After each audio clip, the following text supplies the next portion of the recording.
پورا ہوگا۔ وہ ہماری مصیبتوں میں ہمیں تسلی بھی دیتا ہے، اس کا کلام ہمیں زندہ بھی رکھتا ہے۔ وہ مصیبت اٹھانے سے پہلے جب ہم گمراہ ہوتے ہیں، لیکن جب اس کا کلام ہماری زندگی میں آ جاتا ہے، جب ہم اسے مان لیتے ہیں تو ہمارا خداوند بھلا ہے، وہ بھلائی کرتا ہے۔ جب اس کے کلام پر ہم اعتماد رکھتے ہیں، بھروسہ رکھتے ہیں کہ وہی خداوند خدا ہے، وہی ہمارا رب الفاظ ہے، اس کے سوا کوئی نہیں، تو تاکہ میں اپنے خدا کے فرمان پر عمل کروں۔ آپ تو اپنے کلام کے مطابق مجھے سنبھالتے ہیں اور مجھے زندہ رکھتے ہیں۔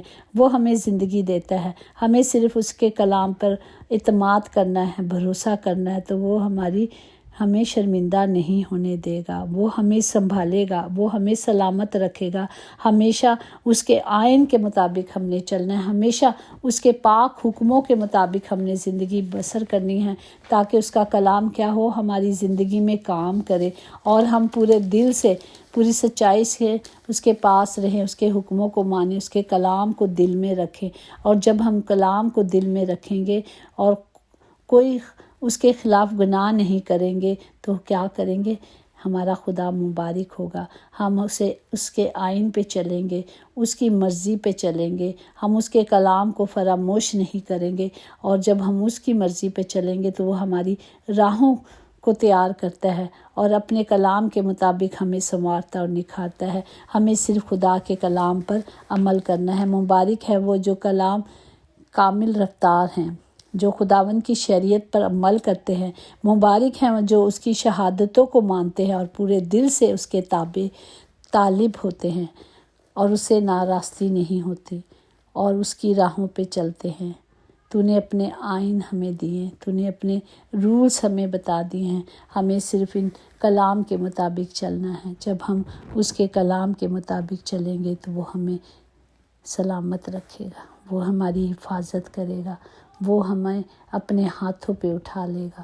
یہ ہے ہمارے خدا کے وعدے۔ ہمیں صرف خدا کے زندہ وعدوں پر عمل کرنا ہے، پھر وہاں کوئی غم نہیں ہوگا، وہاں کچھ نہیں ہوگا، کیونکہ خداوند خود ہمارے آنکھوں کے آنسو پوچھے گا۔ وہاں شادمانی ہوگی، اطمینان ہوگا، وہاں تسلی ہوگی۔ جہاں باپ کی حضوری ہوتی ہے، جہاں باپ خود رہتا ہے، وہاں کچھ نہیں ہو سکتا۔ وہاں ہر وقت شادمانی ہوتی ہے، لوگ خوشی سے لہلکاتے ہیں، چلاتے ہیں، چیختے ہیں۔ پاک روح کی مرضی کے مطابق جب ہم زندگی گزارتے ہیں تو ہم اس میں شادمان رہتے ہیں۔ خداوند ہم سب کو اس کلام کے وسیلے سے برکت دے کہ ہم صرف اس کے کلام کو، یہ زندہ کلام کو لے لیں۔ یہ کلام ہمارے لیے ضروری ہے، یہ ہماری روز کی روٹی ہے، ہمیں اسے پیٹ بھر کے کھانا ہے، اس سے سیر ہونا ہے۔ جب ہم اسے کھا لیں گے تو ہم کبھی بھوکے نہ ہوں گے، کیونکہ یہ ابدی روٹی ہے۔ جب ہم یہ ابدی روٹی کھا لیں گے اور اس میں سے پانی پی لیں گے، وہ خود کہتا ہے جو پیاسا ہے وہ میرے پاس آ جائے، میں اسے ابدی پانی پلاؤں گا۔ آئیں آج ہم اس کلام کو لیں اور اس پہ کھڑے ہو جائیں کہ جو میرے باپ نے کہا ہے میں کروں گا، تو وہ سب کچھ کرنے میں قادر ہے۔ ہمیں صرف اس کے وعدوں پر اعتماد رکھنا ہے، یقین رکھنا ہے۔ ہمیں یہ سوچنا ہے کہ یہ اگر مصیبت میرے لیے آئی ہے وہ میرے بھلائی کے لیے آئی ہے، اگر یہ دکھ آیا ہے تو وہ مجھے اور دکھوں سے بچانے کے لیے آیا ہے۔ کیونکہ اگر بچے غلطی کرتے ہیں تو ماں باپ انہیں مارتے ہیں، انہیں ڈانٹتے ہیں، انہیں تنبیہ کرتے ہیں تاکہ وہ دوبارہ نہ کرے۔ تو کلام مقدس میں بھی لکھا ہے نا کہ اپنے بچے پہ چھڑی اٹھانے سے باز نہ آؤ، چھڑی اٹھانے سے وہ مر نہیں جائے گا، لیکن اگر آپ اس کی تربیت نہیں کریں گے تو وہ ضرور ہے کہ مرے گا، کیونکہ گناہ کی مزدوری موت ہے۔ اسی طرح جب خدا نے ہمیں تربیت کرتا ہے، ہمیں تنبیہ کرتا ہے، صرف اس لیے کہ وہ ہم سے محبت کرتا ہے، اس لیے کہ وہ مجھے اور آپ کو بچانا چاہتا ہے، اسی لیے تو وہ دنیا میں آئے اور ہمیں بچا کر چلے گئے۔ تو ہمیں صرف کلام پہ توکل کرنی ہے، تو کلام پہ توجہ کرنی ہے تاکہ ہم بچائے جائیں اور ہم چھڑائے جائیں۔ آئیں آج عہد کر لیں کہ خدا میں اس کلام کو لیتی ہوں اور اس پہ کھڑی ہوتی ہوں، چاہے کتنے بھی دکھ ہوں۔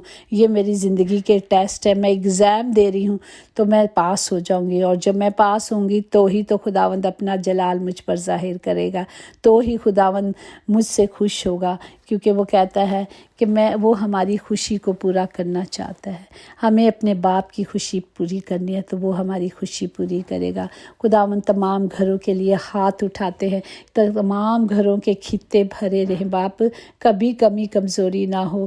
خداوند جتنے بیمار ہیں، چاہے وہ ہاسپٹل میں ہیں، چاہے وہ گھروں میں ہیں، چاہے وہ جسمانی طور پہ کمزور ہیں، چاہے وہ روحانی طور پر کمزور ہیں باپ جی، انہیں آپ کے مذبح پہ رکھ دیتے ہیں. اور خداوند جی آپ کی قدرت کو، زور کو، طاقت کو، پاک حکمت کو مانگ لیتے ہیں. اپنی قدرت کو عیاں کر کے باپ جی، اپنے کلام کو نازل کر کے سب کو شفا دے دے اور اپنے زور میں، اپنی قدرت میں بھر دے، کیونکہ آپ ہی ہمارا زور، آپ ہی ہماری قوت ہو، آپ ہی ہمارے چھپنے کی جگہ ہو، آپ ہی ہمارا محکم قلعہ ہو باپ جی. ہم آپ ہی میں پناہ لیتے ہیں باپ جی. سب کی حفاظت کرے خداوند. جہاں روزگار نہیں باپ جی، ماں باپ پریشان ہیں، مشکلوں میں ہیں، پریشانیوں میں ہیں، خداوند آپ ہی نے تو کہا ہر مشکل کا حل، ہر چیز کا حل یہ کلام ہے. خداوند جن کی مشکلوں کو دور کرے، انہیں روزگار دے دے باپ. میں ان کے لیے ہاتھ اٹھاتی اور آپ سے التجا کرتی ہوں کہ خداوند جو بھی یہ کلام سنے، سمجھے اور اس پر صرف رجوع لائے کہ میرے باپ نے کہا ہے کہ میں مہیا کرنے والا خدا ہوں، اور جب اس نے کہا ہے میں ہی مہیا کروں گا، تو آپ نے اور میں نے اس کلام پہ کھڑے ہو جانا ہے اور کہنا کہ باپ آپ تو خود کہتے ہو نا میں دوں گا، تو پھر دے دینا باپ. وہ دے گا. آپ مانگ کر تو دیکھے، وہ کہتا ہے مانگ کے دیکھ لے، آزما کے دیکھ لے، چکھ لے کہ میں کیسا خدا ہوں. وہ تو رحیم خداوند خدا ہے، وہ تو لشکروں کا خدا ہے، وہ تو محبت سے بھرا خداوند ہے. ہمیں صرف اس کی حضوری میں آ کر اس سے مانگ لینا ہے، اور وہ کہتا ہے میں تجھے سب کچھ دوں گا. وہ کہتا ہے اگر کوئی مجھ سے ایک مانگتا ہے تو میں اسے ڈبل کر کے دے دیتا ہوں. تو ہم نے صرف مانگنا ہے اور کام اس کا ہے دینا. وہ کس طرح دے گا وہ میں اور آپ نہیں جانتے، بس انہیں کہا میں دوں گا تو وہ سب کچھ کرے گا. خداوند ہم سب کے لیے قدرت کو، قوت کو مانگ لیتے ہیں باپ جی. جتنے سفر میں ہیں ان کے سفر مبارک کرے. اے خداوند ہر گھر کے لیے نجات کو مانگتی ہوں، ہر زندگی کے لیے نجات کو مانگتی ہوں، کیونکہ یسوع ہی زندہ اور نجات دہندہ ہے. اس میں ہی نجات ہے، اسی سے نجات ہے. جب ہم اسے لے لیں گے تو نجات آ جائے گی، ہر طرح کی نجات آئے گی. ہر طرح سے ہم آزاد کیے گئے ہیں کیونکہ خداوند نے ہمیں آزادی بخشی ہے. خداوند ہم سب کو برکت دے اور ہم سب کو خداوند جی اپنے نام کے لیے خرچ کریں کہ جس مقصد کے لیے بنائے گئے ہیں اسے استعمال کرے. خداوند جی چلتے چلتے اس کلام کی بنیادی کرتے جائیں کہ خداوند کی آمد بہت نزدیک ہے، بلکہ وہ دروازے پہ کھڑا ہے. آئیں ہم اپنے اپنے دلوں کو کھولیں اور خداوند کو اپنی زندگی میں ویلکم کریں. خداوند سب کو برکت دے اور سب کے ساتھ ہو. آمین. یقیناً بھلائی اور رحمت عمر بھر ہم سب کے ساتھ ساتھ رہے گی اور ہم ہمیشہ خداوند خدا کے گھر میں سکونت کریں گے. آمین آمین. God bless you.